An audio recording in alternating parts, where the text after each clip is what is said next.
Previous class का discuss करें क्या? नहीं बोलेंगे?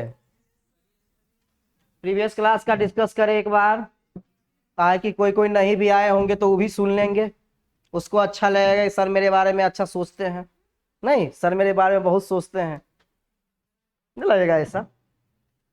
चलिए, प्रीवियस क्लास में हम लोग पढ़े थे ग्राम स्टेनिंग टेक्निक, या ग्राम पॉजिटिव और ग्राम निगेटिव बैक्टीरिया जो होता है क्रिस्टियन ग्राम के द्वारा जो दिया गया था कि बैक्टीरिया जो होता है वो दो ग्रुप में बटा होता है। कितने ग्रुप में? पहला होता है ग्राम पॉजिटिव, दूसरा होता है ग्राम पॉजिटिव। ऐसे बैक्टीरिया को कहते हैं जो कलर शो करता है। क्या शो करता है?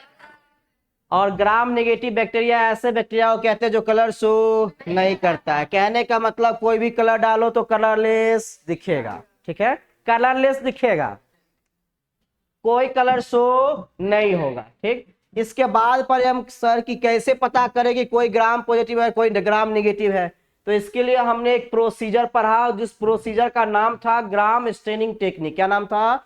Gram staining technique. उसमें हमने क्या लिया, हमने नहीं, जो मतलब ये साइंटिस्ट था ग्राम क्रिस्टियन ग्राम, उन्होंने सबसे पहले बैक्टीरियल स्मीयर लिया। क्या लिया? बैक्टीरियल स्मीयर मतलब बैक्टीरिया का पतला सा लेयर लिया। ठीक, उसको फिर एयर से ड्राई करवा दिया सेकेंड स्टेप में। तीसरा स्टेप में कौन सा कलर डाला उस पे? Violet colour. फिर उसको साफ कर दिया, वॉश कर दिया। फिर उसके बाद कौन सा कलर डाला? आयोडीन। फिर उसको अल्कोहल से साफ किया गया। जब अल्कोहल से साफ किया गया तो ये पता चला कि कुछ बैक्टीरिया अभी वायलेट कलर दिखा रहा है और कुछ बैक्टीरिया कोई कलर नहीं दिखा रहा है। जो वायलेट कलर दिखा रहा था या जो कलर शो कर रहा था उसको नाम दिया वो ग्राम पॉजिटिव, और जो बैक्टीरिया कोई कलर शो नहीं कर रहा था उसका क्या नाम दिया? तो इससे ये क्लियर होता है कि ग्राम पॉजिटिव बैक्टीरिया हमेशा कलर शो करेगा, जबकि ग्राम नेगेटिव बैक्टीरिया कोई कलर शो नहीं करेगा। ठीक, इससे पिछले मतलब एक टॉपिक में ये एक टॉपिक ये भी पढ़े थे कि माइकोप्लाज्मा जो होता है ऐसा बैक्टीरिया होता है जिसके पास सेल वॉल नहीं होता। वैसे बैक्टीरिया के पास सेल वॉल होता ही है, लेकिन माइकोप्लाज्मा ऐसा बैक्टीरिया जिसके पास सेल वॉल नहीं होता है। इसका यह फायदा बैक्टीरिया को पहुंचता है कि इस पर कोई पेनिसिलिन का इफेक्ट नहीं पड़ता है। पेनिसिलिन दवा कितना भी खा लीजिए, कितना भी एंटीबायोटिक वाला खा लीजिए, कोई फर्क नहीं पड़ेगा। इसके बाद हम पढ़े कि ग्राम पॉजिटिव और ग्राम नेगेटिव बैक्टीरिया का डायग्राम पढ़े। तो ग्राम पॉजिटिव बैक्टीरिया के डायग्राम में हमने देखा कि उसके पास सेल वॉल होता है और प्लाज्मा मेम्ब्रेन होता है, जबकि ग्राम नेगेटिव बैक्टीरिया के पास एक और एडिशनल स्ट्रक्चर होता है जिसको बोलते हैं लिपोपॉलीसेकेराइड। क्या बोलते हैं? लिपोपॉलीसेकेराइड को एलपीएस बोला जाता है। क्या बोला जाता है? हाँ। इसके बाद हम देखें कि सर सेल वॉल हमेशा पेप्टिडोग्लाइकेन से ही नहीं बना होगा, कुछ और केमिकल से बना हो सकता है।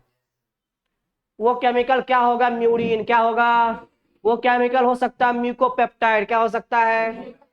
तो सेल वॉल बैक्टीरिया का तीन चीज से बन सकता है। पहला पेप्टिडोग्लाइकेन, दूसरा म्यूरिन और तीसरा म्यूकोपेप्टाइड। अब इसमें क्वेश्चन आता है कि ग्राम पॉजिटिव बैक्टीरिया का सेल वॉल में म्यूरिन का परसेंटेज कितना होता है, ग्राम निगेटिव बैक्टीरिया में म्यूरिन का परसेंटेज कितना होता है। तो ग्राम पॉजिटिव में बैक्टीरिया का जो सेल वॉल होता है उसमें म्यूरिन का परसेंटेज 70 से 80% होता है। कितना होता है? जबकि ग्राम निगेटिव में 10 से 30%। ग्राम पॉजिटिव में लिपोपॉलीसेकेराइड का लेयर क्या प्रेजेंट होता है? ग्राम पॉजिटिव में लिपोपॉलीसेकेराइड का लेयर नहीं होता है, जबकि ग्राम नेगेटिव में लिपोपॉलीसेकेराइड का लेयर होता है। इतना ही पढ़े थे। हाँ, एक और पढ़े थे कि ग्राम पॉजिटिव जो बैक्टीरिया होता है उसका एग्जाम्पल क्या है और ग्राम नेगेटिव बैक्टीरिया का एग्जाम्पल क्या है। तो ग्राम पॉजिटिव बैक्टीरिया का एग्जाम्पल क्या बताइए? Staphylococcus aureus. जो बैक्टीरिया कौन सा डिजीज करता है? Skin infection. क्या करता है? इसके बाद पढ़े कॉर्डिटम। जो कॉर्डिटम बैक्टीरिया होता है वो क्या करता है? टेटनस। इसके बाद ग्राम नेगेटिव बैक्टीरिया का एग्जांपल इकोलाई। क्या करता है ये? इंटेस्टाइनल इन्फेक्शन करता है। क्या करता है? इंटेस्टाइनल इन्फेक्शन मतलब आंत में छेद कर देता है, इन्फेक्शन कर देता है। ठीक है, इतना ही चीज पढ़े थे हम लोग। और बताइए, कुछ बोलेंगे आप लोग? हम इतना देर बोल लिए, कुछ बोलिएगा पीछे। एक बार फिर से बता दे, क्या बता दे? ये वाला ग्राम स्टेनिंग टेक्निक का मतलब हुआ कि एक साइंटिस्ट था जिसका नाम था क्रिश्चियन ग्राम। क्या नाम था? उन्होंने बताया कि बैक्टीरिया दो टाइप का होता है। कितने टाइप का? एक होता है, नहीं, बैक्टीरिया बॉडी में नहीं होता है। बैक्टीरिया एगो ऑर्गेनिज्म है जो अपने लोग को डिजीज करता है, बीमारी करता है। जैसे टाइफाइड सुने आप, टाइफाइड हो जाता है वो बैक्टीरिया से होता है, नहीं? और सभी टीबी बीमारी सुने आप, वो बैक्टीरिया से होता है, ठीक है? तो बैक्टीरिया दो टाइप का होता है। कितने टाइप का? एक होता है ग्राम पॉजिटिव, एक होता है gram negative. Gram positive bacteria ऐसे बैक्टीरिया को कहते हैं जो कलर दिखाता है। क्या दिखाता है? अगर उस पे आप रेड कलर डाल दीजिएगा ना उस बैक्टीरिया पे, तो रेड कलर आपको दिखेगा। अगर आप ब्लू कलर डाल दीजिएगा तो वो कलर दिखेगा। अगर आप पर्पल कलर डाल दीजिएगा तो पर्पल कलर दिखेगा, ठीक है? तो ऐसे बैक्टीरिया को क्या कहेंगे? Gram positive. क्या कहेंगे? और वैसे बैक्टीरिया जो कलर नहीं दिखाता है, मान लीजिए आप ब्लू कलर उस पर डाले तो आपको नहीं दिखेगा कलर, वैसे बैक्टीरिया को क्या बोलेंगे? Gram negative. क्या बोलेंगे? हाँ। इसके बाद पढ़े कि ग्राम पॉजिटिव बैक्टीरिया का एग्जाम्पल क्या क्या है, नहीं? तो ग्राम पॉजिटिव बैक्टीरिया का एग्जाम्पल है स्टेफाइलोकोकस ऑरियस, इसके बाद स्ट्रेप्टोकोकस निमोनी। ये सब बैक्टीरिया का नाम है। जैसे अपने लोग का नाम होता है वैसे ही बैक्टीरिया का भी नाम होगा। तो बैक्टीरिया का नाम होता है स्टेफाइलोकोकस ऑरियस, स्ट्रेप्टोकोकस निमोनी। ये सब बैक्टीरिया का नाम है, ठीक है? ग्राम नेगेटिव बैक्टीरिया होता है इकोलाई। तो ये सब एग्जाम्पल है आपका ग्राम पॉजिटिव का और ग्राम नेगेटिव का। इसके बाद हम पढ़े कि बैक्टीरिया में क्या क्या होता है। तो ग्राम पॉजिटिव बैक्टीरिया में सेल वॉल होता है और प्लाज्मा मेम्ब्रेन होता है।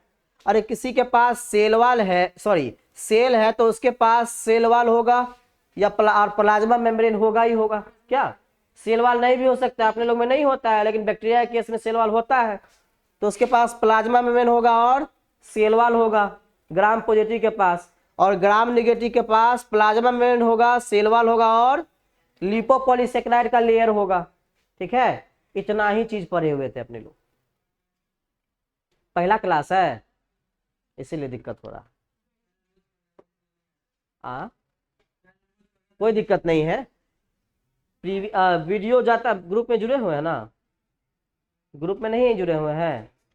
ग्रुप में जुड़ जाइएगा। वीडियो सब दिन जाता है, ठीक है? उसको देखा कीजिएगा, वीडियो को देखा कीजिएगा तो 25-30% समझ में आएगा।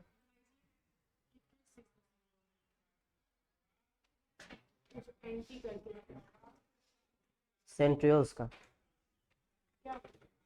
सेंट्रियोल्स ऑर्गेनेल है जो सेल में पाया जाता है, 90 डिग्री पर रहता है। देखिए 90 डिग्री पर है, एक वर्टिकल होगा, एक लॉन्गिट्यूड अति मतलब ट्रांसवर्सल होगा।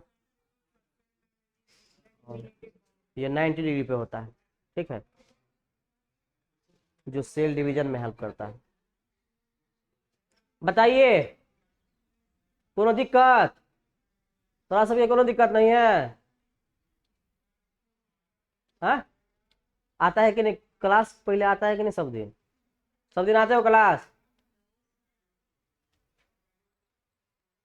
क्लास सब दिन आते हैं? आते हैं? क्यों नहीं आते क्लास सब दिन?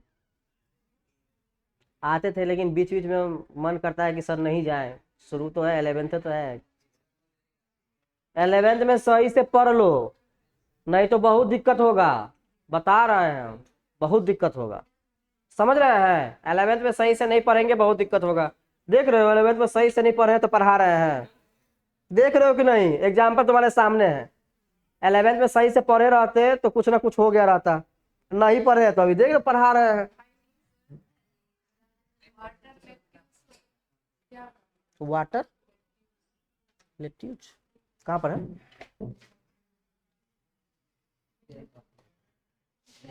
वाटर लेट्यूस ये प्लांट का नाम है क्या? प्लांटे का नाम है। वो गोभी के पत्ते जैसा रहता है उसको क्या? गोभी के पत्ते जैसा रहता है उसको लेट्यूस बोलते हैं। वाटर लेट्यूस प्लांट है, ये तो हमको पता है। कहाँ दिया था? लाइन लाइन लाइन है याद, लाइन से समझ में आ जाएगा।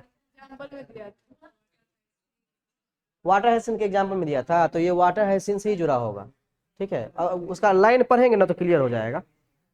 उसका लाइन जो पढ़ेंगे ना, किताब लाए हैं, किताब लेके आते ना, उसका लाइन पढ़ेंगे तो समझ में आ जाएगा।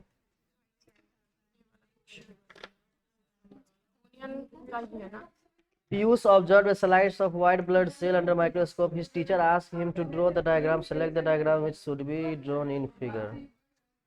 White blood cell का पूछ रहा है कि डायग्राम क्या होगा। ओनियन का ही होना चाहिए। व्हाइट ब्लड सेल का डायग्राम जो होता है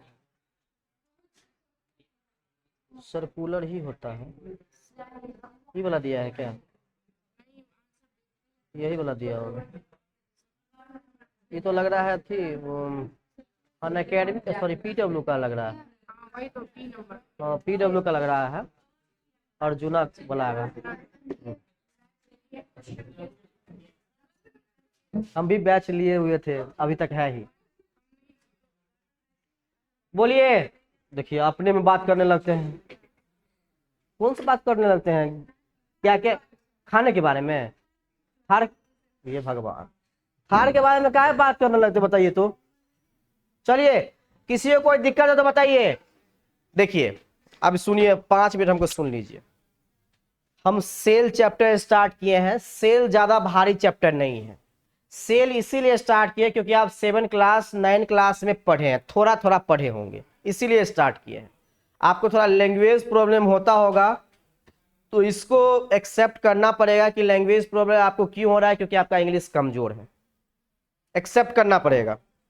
ये जो मान के चलेंगे आप कि हमको नहीं आता फिर भी हम जल्दी सीख लेंगे, नहीं होता है। कोई चीज सीखने में टाइम लगता है। अगर किसी का बेसिक गायब रहता है तो उसको सीखने में समझने में टाइम लगता है ना। क्या अगर किसी को लेटर नहीं पता होता तो वर्ड बना पाता, वर्ड नहीं पता होगा तो सेंटेंस बना पाएगा।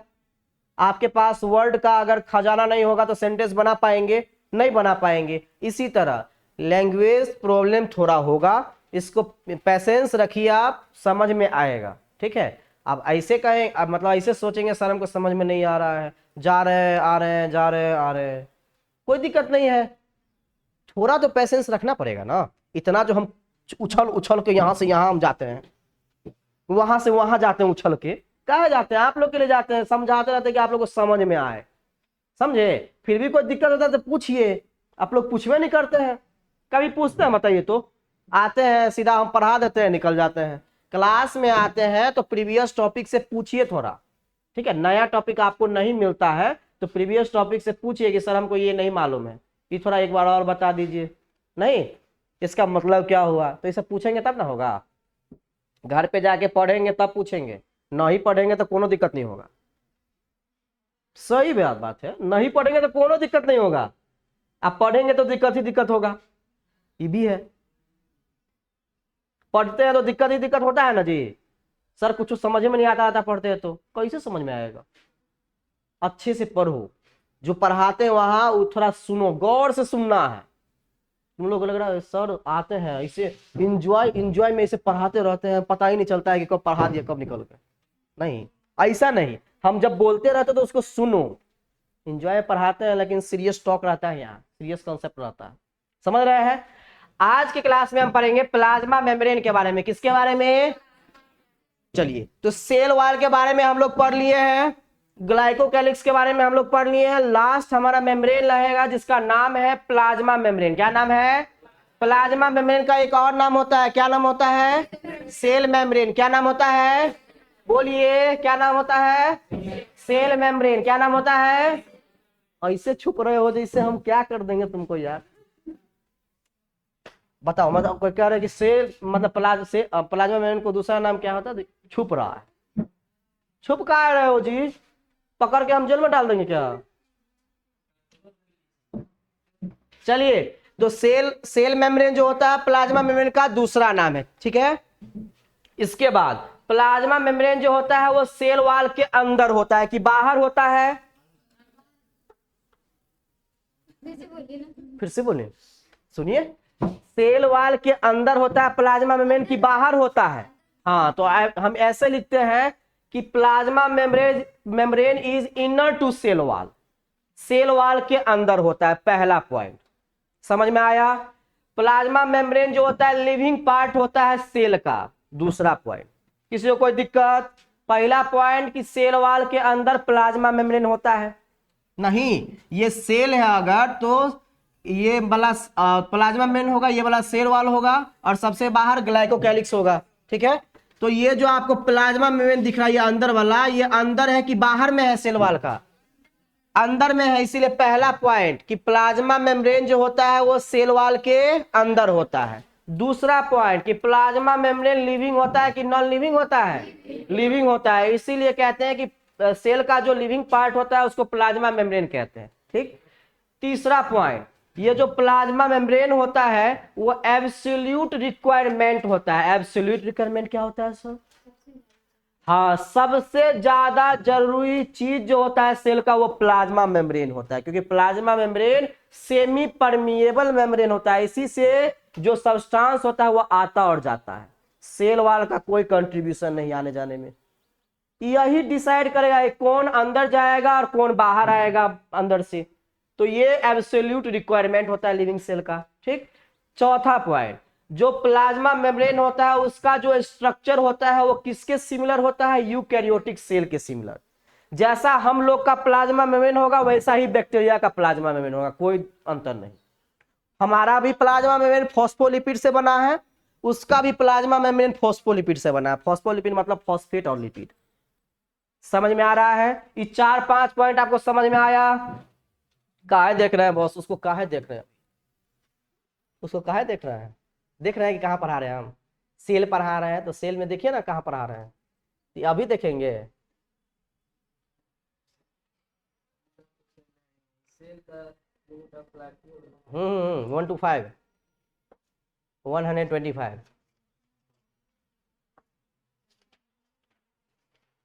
यही है।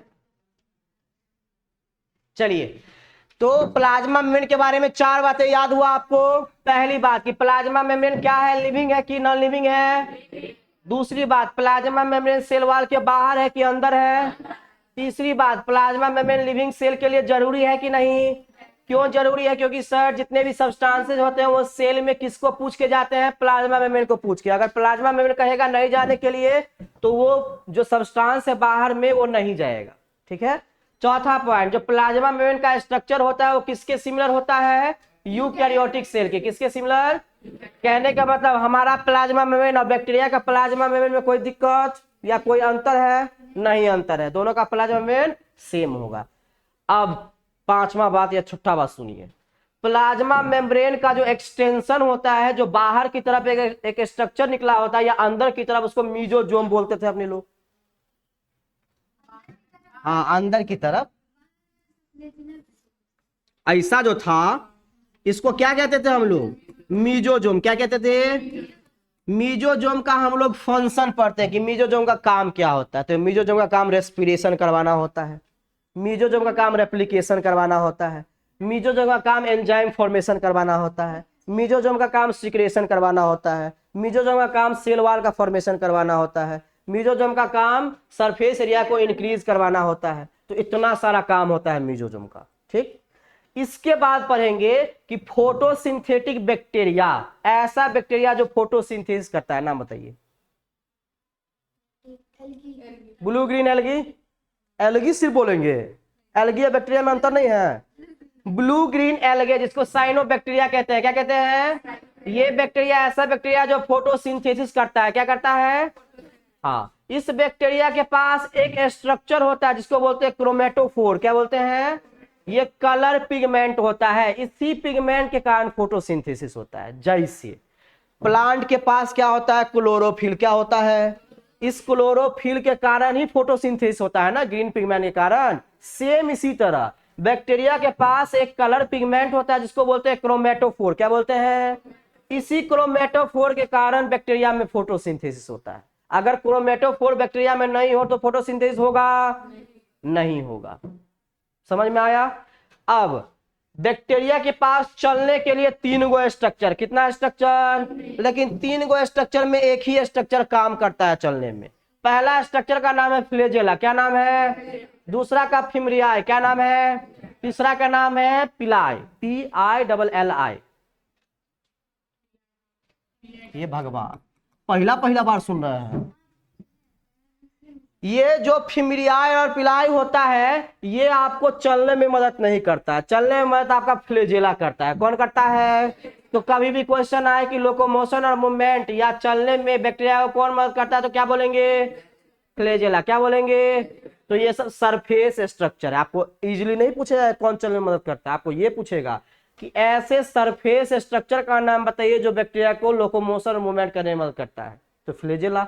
सर सरफेस स्ट्रक्चर क्या होता है? बैक्टीरिया के सरफेस से जो स्ट्रक्चर बाहर निकला होता है उसी को सरफेस स्ट्रक्चर कहते हैं। ये अटैचमेंट करवाता है। नहीं, ये अटैचमेंट करवाता, हाँ यही अटैचमेंट। फ्लैजेला के बारे में हमको लगा फ्लैजेला के बारे में बोल रहे। ये रिप्रोडक्शन में हेल्प करता है। अटैचमेंट, बैक्टीरिया में अटैचमेंट मतलब रिप्रोडक्शन। ठीक है, इतना तक किसी को समझने में दिक्कत है तो बोलो। प्लाज्मा मेम्ब्रेन सेल को कंट्रोल नहीं करता है। प्लाज्मा मेम्ब्रेन का काम होता है कि बाहर में कोई सब्सटेंस सेल के अंदर आना चाह रहा है ना तो वही एंट्री देगा। प्लाज्मा मेम्ब्रेन पहले देख लेगा कि ये हमारे सेल के लिए जरूरी है कि नहीं। अब बाहर में बैक्टीरिया भी है, अब बैक्टीरिया अंदर आना चाहेगा कि नहीं चाहेगा? चाहेगा हमारा खाना खा जाए, लेकिन क्या हमारा प्लाज्मा मेम्ब्रेन आने देगा उसको? नहीं आने देगा, क्योंकि हमारे लिए जरूरी वो नहीं है। अगर कोई प्रोटीन बनाने वाला सब्सटेंस है तो उसको अंदर आने देगा, क्योंकि प्रोटीन हमारे लिए जरूरी है। कार्बोहाइड्रेट को हमारे या ग्लूकोज को हमारे सेल में आना जरूरी है, क्योंकि एनर्जी बनेगा माइटोकॉन्ड्रिया में, तो उसको आने देगा ग्लूकोज को। तो एंट्री उसी को मिलता है जिसका जरूरी होता है। और एंट्री कौन देता है? Plasma membrane. कौन देता है? सेल को कंट्रोल करता है न्यूक्लियस। कौन कंट्रोल करता है? न्यूक्लियस। आपके क्वेश्चन का जवाब ये है। और एडिशनल चीज हमने बताया कि प्लाज्मा मेम्ब्रेन जो होता है वो एंट्री का काम करता है। ठीक है, सेल को कंट्रोल कौन करता है? न्यूक्लियस। और प्लाज्मा मेम्ब्रेन का काम क्या है? बाहर के चीजों को मेंटेन करेगा कि ये चीज अंदर आना चाहिए कि नहीं आना चाहिए। ठीक है, और बोलिए। सरफेस स्ट्रक्चर होता है जी, इसी तरह होता है। आप लोग पैरामीशियम का नाम सुने? पैरामीशियम में सीलिया होता है ना, मोटिलिटी में हेल्प करता है। लेकिन बैक्टीरिया में मोटिलिटी में हेल्प हाँ, पार्टिकल को प्रोक्यूर करता है, ट्रैप करता है फूड को, और फूड वैक्यूल में भेज देता रहता है। ठीक है, नाम सुने होंगे। लेकिन यहाँ बैक्टीरिया में यहाँ ये कोई काम नहीं करता है। बैक्टीरिया में ऐसी हाँ नहीं, प्रेजेंट नहीं है। बैक्टीरिया में सिर्फ आपका फ्लैजेला रहता है और ये पिलाई रहता है। हाँ, फिमरियाई। हाँ, एक का काम होता है सिर्फ फ्लैजेला का काम रहता है, इसका काम और उसका काम मोटिलिटी में नहीं रहता है, रिप्रोडक्शन में रहता है। जी जी, कंजुगेशन जिसको कहते हैं।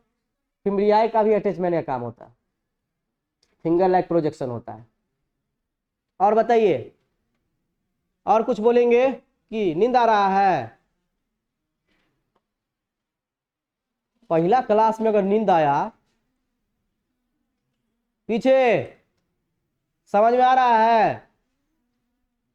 अभी हम प्लाज्मा मेम्ब्रेन के बारे में 4-5 पॉइंट बताए हैं। किसी को कोई दिक्कत? नहीं दिक्कत तो लिखेंगे कि नहीं लिखेंगे? लिखेंगे, चलिए लिखेंगे तो।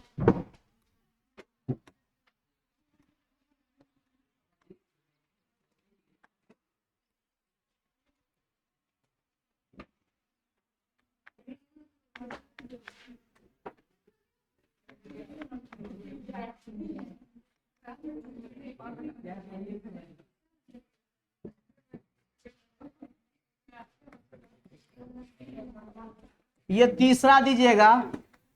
देखिए, पहला था ग्लाइकोकैलिक्स, दूसरा था सेल वॉल, और तीसरा होगा प्लाज्मा मेम्ब्रेन। ये लास्ट होगा, मेम्ब्रेनियस स्ट्रक्चर लास्ट होगा, क्योंकि 3 ही मेम्ब्रेन है ना, तो मेम्ब्रेन वाला स्ट्रक्चर लास्ट होगा ये।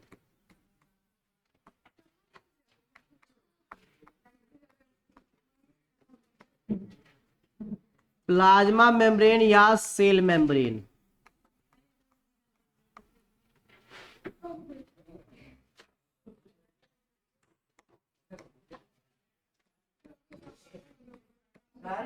हाँ जी, कंजुगेशन इसी से होता है। साथ जो आता है ना, इसी कारण आता है। रिप्रोडक्शन इसी कारण होवे करता है। तो जब तक एडहेसिव प्रॉपर्टी नहीं दिखाएगा तब तक पास आएगा नहीं।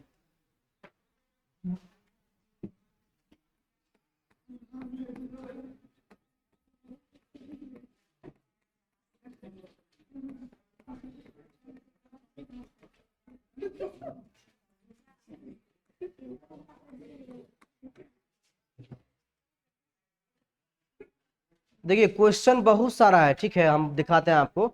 सुनिए ना, वहां मेरा बैग होगा ऑफिस में, ठीक है, उसमें एमटीजी किताब होगा, लेके आइए तो दिखाते हैं क्वेश्चन कितना रहता है। क्वेश्चन बड़ा क्वेश्चन क्वेश्चन करते रहता है ना। हाँ, प्लाज्मा मेम्ब्रेन अगर टूट गया तो जितना भी सब्सटेंस है वो सब्सटेंस चलाएगा सेल में, कोई रोकने वाला नहीं होगा।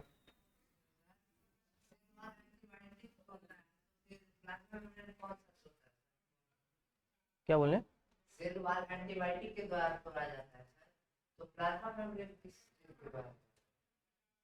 सेल वाल नहीं, जो एंटीबायोटिक होता है ना वो सेल वाल को ही तोड़ता है, प्लाज्मा मेम्ब्रेन को नहीं तोड़ता है। क्यों नहीं तोड़ता है? क्योंकि प्लाज्मा मेम्ब्रेन जो होता है वो सेमी परमिएबल होता है, वो उसी सब्सटेंस को आने देगा जो सेल के लिए जरूरी है, जबकि जो सेल वाल होता है वो परमिएबल होता है, वो सभी सब्सटेंस को आने देता है। तो एंटीबायोटिक आता है तो सबसे पहले सेल वाल को ही तोड़ता है, प्लाज्मा मेम्ब्रेन को नहीं तोड़ता है। प्लाज्मा मेम्ब्रेन को तोड़ने का कोई जरूरत नहीं है, समझे? सेल वाल को अगर तोड़ दिया, क्योंकि हार्डेस्ट सब्सटेंस है सेल वाल, उसको अगर तोड़ दिया तो प्लाज्मा मेम्ब्रेन कुछ नहीं है उसके सामने। प्लाज्मा मेम्ब्रेन को कोई नहीं तोड़ता है। आप सोच रहे होंगे कि सर एंटीबायोटिक सेल वाल को क्यों तोड़ता होगा, प्लाज्मा मेम्ब्रेन को क्यों नहीं तोड़ता होगा? नहीं, तो सेल वाल को ही तोड़ता है। कौन? प्लाज्मा मेम्ब्रेन कैसे बचता है बैक्टीरिया से? बोले तो प्लाज्मा मेम्ब्रेन सेमी परमिएबल होता है, सभी सब्सटेंसेस को नहीं आने देता है। पेनिसिलिन जैसे आया ना उसके पास, तो पेनिसिलिन को नहीं आने देता है, वो आ गया, पेनिसिलिन बैठा हुआ है, कुछ नहीं कर पाएगा प्लाज्मा मेम्ब्रेन को, जबकि सेल वाल को सब कुछ वो कर देगा, ज्यादा इफेक्ट डालेगा सेल वाल पे, ठीक है। प्लाज्मा मेम्ब्रेन को कुछ करता ही नहीं है पेनिसिलिन या कोई भी एंटीबायोटिक, उसको बचाने का कोई जरूरत नहीं है। अरे जिसको मान लो अगर कोई आदमी मारने के लिए आया है, तो 4 गो आदमी है, ठीक है, तो 3 गो आदमी को टच नहीं किया तो 3 गो आदमी थोड़ी कुछ करेगा, उसको क्या जरूरी है बचने का? वो भागेगा? नहीं भागेगा। लेकिन जिसको मतलब मारने आया है वो तो भाग जाएगा। इसी तरह सेल वाल को इफेक्ट करने आया है तो सेल वाल को डर है, प्लाज्मा मेम्ब्रेन को थोड़ी डर है। प्लाज्मा मेम्ब्रेन को कुछ नहीं करता है, वो सेल वाल को ही डैमेज करता है। एक बार सेल वाल डैमेज हुआ तो सेल अपने आप डैमेज हो जाएगा। प्लाज्मा मेम्ब्रेन कुछ नहीं रिलीज करता है अपने आप को बचाने के लिए। प्लाज्मा मेम्ब्रेन बहुत मतलब निफिक्र रहता है, उसको ये रहता है कि जब तक सेल वाल है तब तक हमको कोई कुछ नहीं कर सकता है, और सेल वाल जैसे ही मतलब खराब हुआ, सेल वाल जैसे ही डिस्टर्ब हुआ तो पूरा सेल डिस्टर्ब हो जाएगा, ठीक है। अपने लोग में नहीं देखते हो बराबर बुखार लगता रहता है, क्यों? Because cell wall is absent. तुरंत प्लाज्मा मेम्ब्रेन आता है, प्लाज्मा मेम्ब्रेन को इफेक्ट करके चला जाता है, समझ रहे हैं? देखिए ये जो किताब है ना, ये किताब में एमसीक्यू बहुत सारा है। इस किताब से एमसीक्यू करेंगे तो आपको लगेगा कि थोड़ा क्वेश्चन करना है, समझे? ये सेल है ये वाला, तो सिर्फ मतलब क्वेश्चन रहेगा, इसमें थ्योरी नहीं है। सर इतना मोटा बुक में खाली क्वेश्चन है, हाँ क्वेश्चन है सिर्फ। हाँ 11 12 दोनों है। पता कैसे चलेगा? चैप्टर का नाम दिया रहेगा तो पता कैसे चलेगा? दोनों का सिलेबस हाँ बीच में है, बांटा हुआ है इसको। तो चैप्टर बांटा क्या, चैप्टर पता चल जाएगा तो नहीं पता चल जाएगा ये 11 की 12 का है। हाँ 12 का नहीं पता चलेगा। क्या सेम रहता है? बोलिए ना क्या सेम रहता है? अरे बोलिए ना क्या सेम रहता है? सेल सर 11th में भी है और सेल 12th में भी है, ये कहना चाहते हैं क्या? ऐसा होता है? नहीं ऐसा नहीं होगा, सेल 11th में है, सेल 12th में कहीं नहीं है। क्या थोड़ा थोड़ा पूछा जाता है, जैसे सेल डिवीजन से, सेल से कभी कभार पूछ दिया जाता है, बोर्डो एग्जाम में पूछ देता है, कभी कभी 11th से पूछ देता है, लेकिन एक या दो क्वेश्चन वैसा रहता है, ज्यादा क्वेश्चन नहीं रहता है। मान लीजिए 70 क्वेश्चन है तो उसमें 5 क्वेश्चन ऐसा रहेगा जो 11 से रहेगा, इधर 65 जो ऑब्जेक्टिव रहेगा, होता है ना 70 ऑब्जेक्टिव रहता है, 65 ऑब्जेक्टिव जो रहता है वो 12 से रहता है।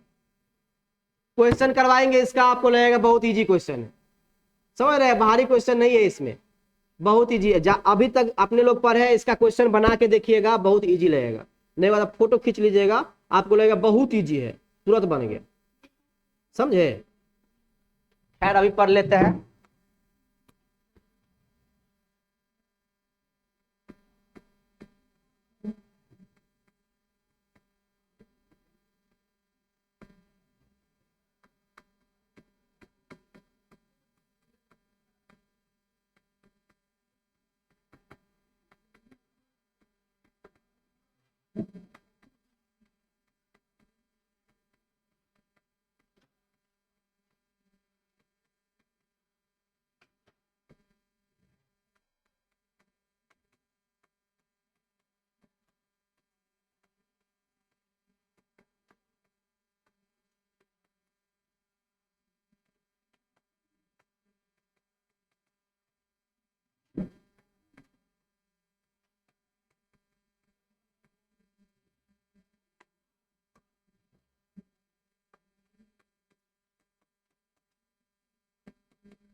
बोर्ड हैंग कर रहा है क्या?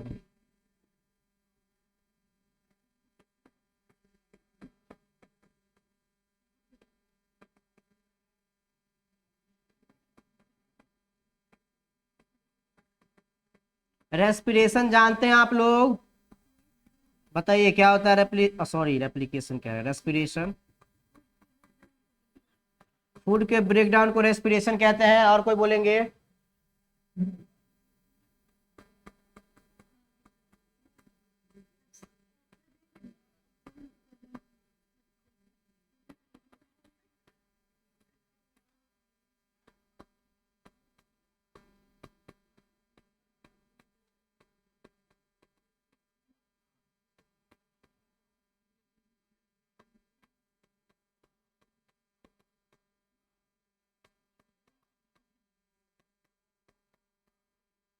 और कोई नहीं बोलेंगे?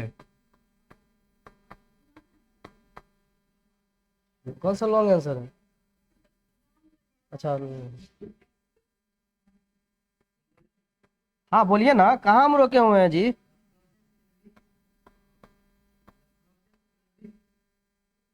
Living inhale oxygen and exhale carbon dioxide into the okay, और कोई बोलेंगे? और कोई बोलेंगे?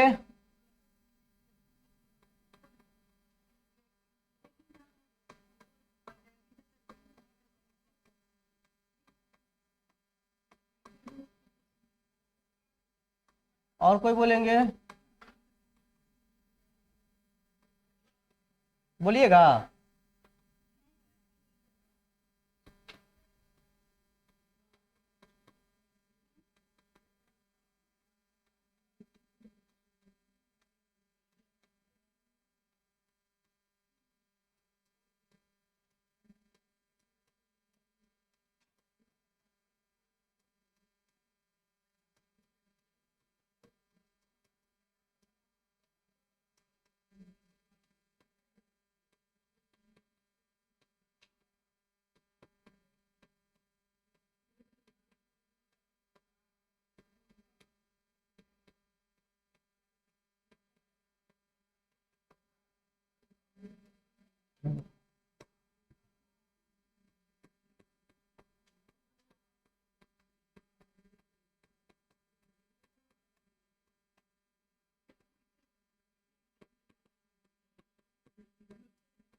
कई लोगों ने बोला रेस्पिरेशन सर ऐसा प्रोसेस है जिसमें फूड का ब्रेकडाउन होता है ऑक्सीजन के प्रेजेंस में एनर्जी बनता है, इसको क्या बोलते हैं? रेस्पिरेशन। कई लोगों ने बोला रेस्पिरेशन ऐसा प्रोसेस है जिसमें ऑक्सीजन लेते हैं और कार्बन डाइऑक्साइड एक्सहेल करते हैं।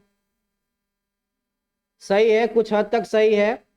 रेस्पिरेशन जो होता है वो कॉम्प्लेक्स प्रोसेस है। सबसे पहले इसमें आपका दो चीज आता है, एक ब्रीदिंग आता है और एक आता है ऑक्सीडेशन ऑफ फूड।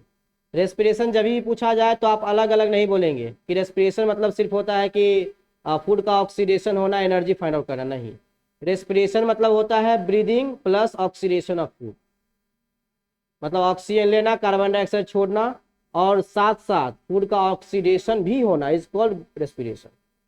अगर आप अलग अलग कहते हैं, जैसे किसी ने बोला एनर्जी बनता है तो वो हुआ ऑक्सीडेशन ऑफ फूड, ठीक है। किसी ने बोला कि ऑक्सीजन लेते हैं, कार्बन डाइऑक्साइड एक्सहेल करते हैं तो वो हुआ ब्रीदिंग, वो रेस्पिरेशन नहीं हुआ।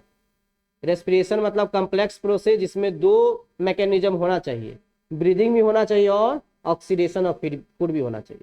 खुद सोचिए ना, ऑक्सीडेशन या एनर्जी कब बनेगा? सोचिए, जब ऑक्सीजन आएगा। ऑक्सीजन आएगा कब आएगा? जब हम ब्रीद करेंगे। तो ब्रीद करेंगे तो ब्रीदिंग हो गया और ऑक्सीडेशन ऑफ फूड भी हो रहा है साथ साथ, इसी को रेस्पिरेशन बोलते हैं। अच्छा, रेप्लिकेशन किसको बोलते हैं? कॉपी करना, किसका? सेम स्ट्रक्चर फॉर्म करना। रेप्लिकेशन, डीएनए से डीएनए बनना को रेप्लिकेशन कहते हैं। क्या कहते हैं? रेप्लिकेशन होता है। रेप्लिकेशन मतलब डीएनए से डीएनए बनना, डीएनए का कॉपी तैयार होना, इज कॉल्ड रेप्लिकेशन। और इसमें सीक्रेशन का मतलब जानते हैं आप लोग? कोई चीज रिलीज होना, बन के कोई चीज रिलीज होना, जैसे हार्मोन। सब आप लोग पढ़े होंगे, इंडोक्राइन ग्लैंड्स, एक्सोक्राइन ग्लैंड्स, ऐसे ग्लैंड जो हार्मोन्स बनाते हैं। नहीं, तो उसका सिक्रेशन होता है, मतलब निकलता है, रिलीज होता है। सिक्रेशन मतलब रिलीज होना। एंजाइम ही कोई बनेगा तो रिलीज होना पड़ेगा उसको ब्लड में, तभी उसको मान लीजिए कोई हार्मोन्स है जिसका टांग में जरूरत है और बन रहा है यहाँ, तो कैसे आएगा? ब्लड के थ्रू आएगा। नहीं, तो ग्लैंड में से पहले निकलेगा तब ना ब्लड में जाएगा, और ब्लड लेके आएगा उसको टारगेट साइट तक।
एगो दिमाग लगाने में अगला क्वेश्चन है। हाँ बोलिए। एगो दिमाग लगाने वाला क्वेश्चन है, कह रहा कि x is a structure, x एक स्ट्रक्चर है जो प्रोकैरियोट्स में पाया जाता है। देखिए कैसे पूछा है क्वेश्चन, ये मतलब जैसे होता नहीं है मैथ में पूछना है एक्स इज ये वो वाई। पहले क्वेश्चन यार पढ़ने दो तो पढ़ा जाए, मैंने पहले तो बोल रही है। एक्स एक स्ट्रक्चर है जो प्रोकैरियोट्स में पाया जाता है, that is concern with storage of reserve food, जिसका काम होता है फूड को रिजर्व करना। बताइए वो स्ट्रक्चर कौन सा है? इंक्लूजन बॉडी, बिल्कुल। ऑप्शन दिया है gas, vacuole, plasmin, inclusion body और मेसोजोम। देखना ये क्वेश्चन कैसे पूछ रहा है।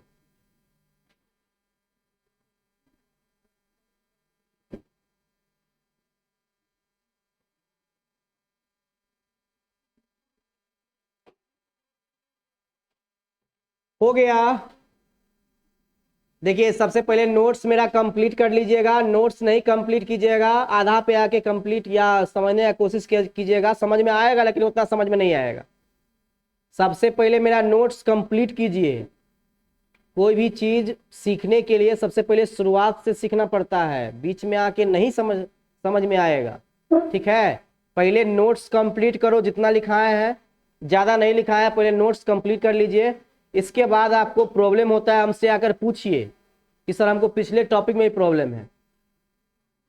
देखो पहला क्लास पढ़ाए वहां भी दिक्कत हो तो पूछ लो इसी क्लास में, समझे? ऐसा नहीं है कि सिर्फ प्रीवियस क्लास में कल पढ़ाए उसमें दिक्कत हो तो पूछ सकते हैं आप। 10 दिन पहले का भी प्रॉब्लम हो वो भी पूछ लो, ये नहीं कि कल जो पढ़ाया उसमें प्रॉब्लम आ गया सर तो वही पूछेंगे, ऐसा नहीं है। 10 दिन अगर पहले भी क्लास स्टार्ट किए हैं तो उसमें ही प्रॉब्लम हो तो आज आके पूछो, समझ रहे हो? पूछेंगे आप तभी आपके मन से जो डर है, ये डर रहता है कि सर क्या कह देंगे क्या नहीं कह देंगे, नहीं तो ये डर को खत्म कीजिए। क्लास में थोड़ा एनर्जेटिक रहिए, पूछिए थोड़ा। 2 क्वेश्चन ऐसा करवाएंगे जिसमें आपको अच्छा लगेगा। ये तो जानते ही होंगे प्रोकैरियोट्स में कौन सा टाइप का राइबोसोम पाया जाता है? 70S, बिल्कुल।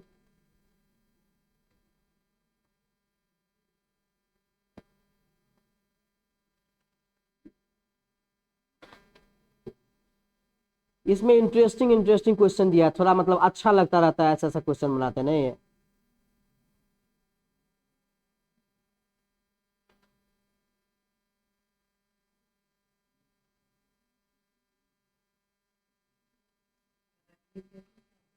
रेप्लिकेशन ऐसा प्रोसेस होता है जिसमें डीएनए से डीएनए बनता है। एक होता है रेप्लिकेशन, एक होता है ट्रांसक्रिप्शन और एक होता है ट्रांसलेशन। 3 गो चीज होता है। डीएनए से डीएनए बना रेप्लिकेशन, डीएनए से आरएनए बना ट्रांसक्रिप्शन और आरएनए से प्रोटीन बना ट्रांसलेशन। 3 गो चीज नहीं पढ़े इसको एक साथ कहते हैं सेंट्रल डोग्मा। नहीं पढ़े हैं? सेंट्रल डोग्मा बोला जाता है। ये 10th क्लास में दिया होगा शायद, नहीं 9th क्लास में दिया होगा, 10th क्लास में दिया होगा। डीएनए के बारे में नहीं दिया है 10th क्लास में? दिया है ना, तो वहां दिया होगा रेप्लिकेशन, कुछ ना कुछ तो दिया ही होगा। नहीं था? 3 चीज सेंट्रल डोग्मा बोलते हैं उसको एक साथ। नींद आ रहा है बॉस, नींद आ रहा है, पानी बोतल कहाँ नहीं लेके आते हैं? क्या क्या हुआ? बराती चला गया था? क्या कर बराती? अपन बराती गया था तो? देखिए किसी का बराती उराती नहीं जाया कीजिए, समझे? अपना बराती आप जाइएगा, किसी का बराती उराती नहीं जाइए। चलिए लिख लिए। अब सुनिए, हम पढ़ रहे प्लाज्मा मेम्ब्रेन के बारे में। किसके बारे में? Plasma membrane. प्लाज्मा मेम्ब्रेन के बारे में पढ़ रहे हैं। तो प्लाज्मा मेम्ब्रेन क्या है? सेल का लिविंग स्ट्रक्चर है। क्या है? तो कभी पूछा जाए कि सेल को जिंदा कौन रखता है तो क्या बताएंगे आप? Plasma membrane. कौन जिंदा रखता है? Plasma membrane. Plasma membrane cell के अंदर होता है कि सेल के बाहर होता है? हाँ, तो सेल वॉल के अंदर होता है आपका प्लाज्मा मेम्ब्रेन। इसके बाद इसका जो स्ट्रक्चर होता है वो किसके सिमिलर होता है? Eukaryotic cell. देखिए सिमिलर और सेम में डिफरेंस होता है। सिमिलर मतलब उसकी तरह दिखता है वो केमिकली। अब साइज कुछ भी हो सकता है, शेप कुछ भी हो सकता है। क्या?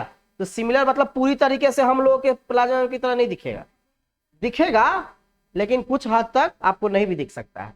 इसके बाद एब्सोल्यूट रिक्वायरमेंट होता है ऑल लिविंग ऑर्गेनिज्म का। एब्सोल्यूट मतलब होता है कि वो जरूरी है, बिना प्लाज्मा मेम्ब्रेन का सेल नहीं हो सकता है। ऐसा कोई सेल नहीं है जिसके पास प्लाज्मा मेम्ब्रेन नहीं होगा, सभी के पास प्लाज्मा मेम्ब्रेन होता है। ठीक, इसका एक्सटेंशन, इसका जो बाहर अंदर वाला स्ट्रक्चर होता है उसको कहते हैं मीजोजोम। क्या कहते हैं? इसका काम होता है रेस्पिरेशन करवाना। क्या काम होता है? रेस्पिरेशन मतलब होता है ऐसा प्रोसेस जिसमें हम एयर लेते हैं और एयर छोड़ते हैं, मतलब CO2 निकालते हैं। उसके बाद फूड का ऑक्सीडेशन होता है, इसको एक साथ हम बोलेंगे रेस्पिरेशन। क्या बोलेंगे? मैथ वाला सब आके डिस्टर्ब करना रहता है, चुपचाप आके बैठ जाओ। मुस्कुरा रहे हो? का है? हम मुस्कुराए इसलिए मुस्कुरा रहे हो? चलिए, तो मीजोजोम का काम क्या होता है? रेस्पिरेशन करवाना। क्या काम होता है? कभी भी रेस्पिरेशन का डेफिनेशन आपसे पूछा जाए तो आप बोलेंगे रेस्पिरेशन एक ऐसा कॉम्प्लेक्स प्रोसेस है। कैसा प्रोसेस है? और ब्रीदिंग सिंपल प्रोसेस है। डिफरेंस है। ब्रीदिंग सिंपल प्रोसेस है, क्यों? क्योंकि सर O2 लेते हैं और CO2 निकाल देते हैं, कोई इसमें जरूरत होता है एनर्जी का ज्यादा। लेकिन जब हम रेस्पिरेशन की बात करते हैं तो अब इसको ऑक्सीडेशन हुआ मतलब किया जाता है फूड का, ठीक है, कि फूड को तोड़ा जाता है और ऑक्सीजन को अंदर लिया जाता है, CO2 को बाहर निकाला जाता है, तो इसको बोलते हैं रेस्पिरेशन। इसीलिए कॉम्प्लेक्स प्रोसेस है, बहुत सारा काम होता है इसमें। एनर्जी बनता है। एनर्जी कैसे बनेगा सर? ऑक्सीजन आएगा। ऑक्सीजन आएगा तो फिर फूड कहां से आएगा? ग्लूकोज आएगा। जैसे हम खाना खाते हैं तो टूट टूट के ग्लूकोज बन जाता है। तो ये बड़ा कॉम्प्लेक्स प्रोसेस है। ठीक। रेप्लिकेशन करवाता है। क्या करवाता है? रेप्लिकेशन मतलब सर डीएनए से डीएनए बनना इज कॉल्ड रेप्लिकेशन। क्या होता है? डीएनए से डीएनए बनना इज कॉल्ड रेप्लिकेशन। एंजाइम्स का फॉर्मेशन करवाता है, सेल वॉल बनाता है, सिक्रेशन करवाता है, हार्मोन्स का सिक्रेशन करवा सकता है, एंजाइम्स का सिक्रेशन करवा सकता है। सिक्रेशन मतलब होता है किसी चीज को रिलीज करना। क्या करना? बाहर निकाला, उसको बोलते हैं सिक्रेशन। उसके बाद होता है increase surface area. Surface area को इंक्रीज करता है ताकि एंजाइम अच्छे तरीके से काम कर पाए। कैसे? मान लेते हैं कि सरफेस एरिया इतना है तो एंजाइम को काम करने में दिक्कत होगा। अगर यही सरफेस एरिया बढ़ के इतना हो जाए तो एंजाइम अच्छे तरीके से काम करेगा कि नहीं करेगा? ज्यादा जगह रहेगा तो अच्छे तरीके से काम कोई भी करेगा नहीं। एक एक स्टूडेंट बेंच पे हम बैठा दे, उससे अच्छा कोई बात होगा? सर एक बेंच पे हम अकेले बैठेंगे, अरे यार हम बोले एगो ऐसे डेस्क है तो उस पर अकेले बैठेंगे तो वो अच्छा रहेगा कि 10 कोई बैठेंगे, मतलब 5 कोई बैठेंगे वो अच्छा रहेगा? अरे 5 कोई बैठेंगे वो अच्छा रहेगा। मैथ वाला है ना, मैथ वाला सबका दिमाग घुटना में होता है। सॉरी गलती हो गया, गलती हो गया। मैथ वाला सबका दिमाग कम होता है, ठीक है, क्योंकि दिमाग का कम यूज करता है, कैलकुलेशन का ज्यादा यूज करता है। चलिए, तो एंजाइम को काम करने के लिए सरफेस एरिया ज्यादा चाहिए कि कम चाहिए? तो ज्यादा कौन करेगा? मीजोजोम करेगा। कौन करेगा? अब चलिए, कुछ बैक्टीरिया ऐसे होते हैं जो फोटोसिंथेसिस करते हैं। क्या करते हैं? तो फोटोसिंथेसिस मतलब क्या होता है सर? खाना बनाना लाइट के प्रेजेंस में। अब लाइट के प्रेजेंस में खाना बनाएगा तो कोई ऐसा पिगमेंट होना चाहिए जो लाइट को पकड़ के रखना चाहिए। जैसे प्लांट में ऐसा कौन पिगमेंट होता है जो लाइट को पकड़ के रखता है? क्लोरोफिल। कौन होता है? वो ग्रीन पिगमेंट होता है जो लाइट को पकड़ के रखता है ताकि खाना बन सके। अब इसमें भी तो ऐसा कोनो स्ट्रक्चर होना चाहिए जो लाइट को पकड़ के रखेगा। तो इसमें एक स्ट्रक्चर होता है जिसको बोलते हैं क्रोमेटोफोर। क्या बोलते हैं? ये लाइट को पकड़ता है, ये कलर पिगमेंट होता है जो क्या करता है? फोटोसिंथेसिस करवाता है। क्या करवाता है? अगर पूछा जाए कि बैक्टीरिया में कौन सा ऐसा पिगमेंट है जो फोटोसिंथेसिस करवाता है तो क्या बोलेंगे? और प्लांट में क्लोरोफिल। क्या बोलेंगे? चलिए, कुछ सरफेस स्ट्रक्चर है बैक्टीरिया पर, कुछ स्ट्रक्चर होता है जो उसको मदद करता है कोई चीज में। जैसे आपका फ्लैजेला है, पिलाई है और फिमरिया है, ये आपको मदद करता है मोटिलिटी में। मोटिलिटी मतलब चलने में, और ये दोनों आपको मदद करता है रिप्रोडक्शन में। ये मोटिलिटी में मदद नहीं करता है। ठीक, किसी को कोई दिक्कत तो बोलिए। कोई दिक्कत है? नहीं दिक्कत है किसी को? नहीं दिक्कत है तो एगो क्वेश्चन बना के दिखाइए। एगो सिंपल सा क्वेश्चन है, बन जाएगा आप लोग से। टाइम हो गया है? ओरली पूछ ले, ओरली क्वेश्चन पूछ ले, बना नहीं।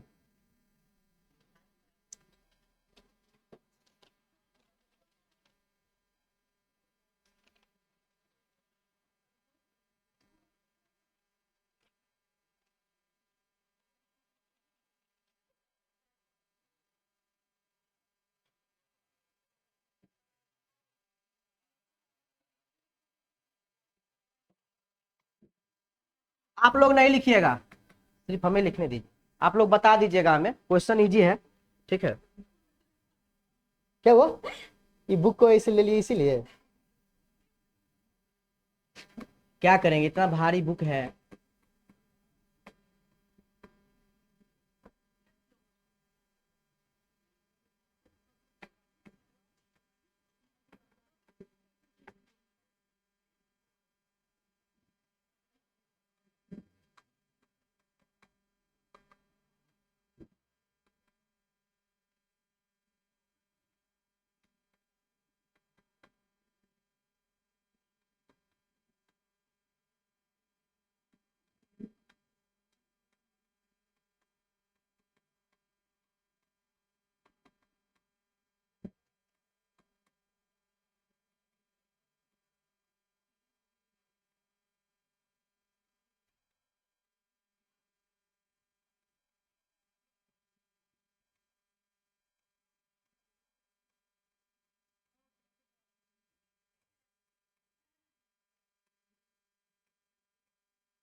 सी लिखबो नहीं किया यार।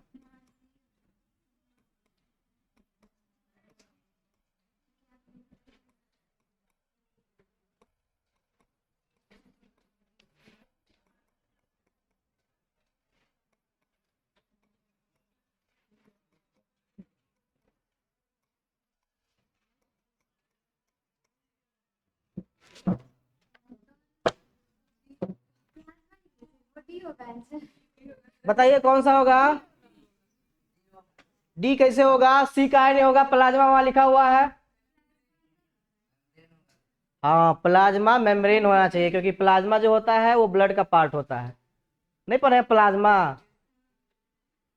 55% ब्लड, 55% ऑफ मतलब ब्लड होता है। कौन सा ऑप्शन होगा? डी होगा। क्वेश्चन को समझे सब लोग। क्वेश्चन क्या कह रहा है कि इसमें से ऐसा सीक्वेंस को आप बताइए जो बैक्टीरिया में आउटवर्ड टू इनवर्ड रिप्रेजेंट करता हो, मतलब बाहर से अंदर। तो सबसे बाहर कौन होता है? ग्लाइकोकैलिक्स। उसके अंदर कौन होता है? Cell wall. और सबसे अंदर प्लाज्मा मेम्ब्रेन या सेल मेम्ब्रेन। समझ में आ रहा है?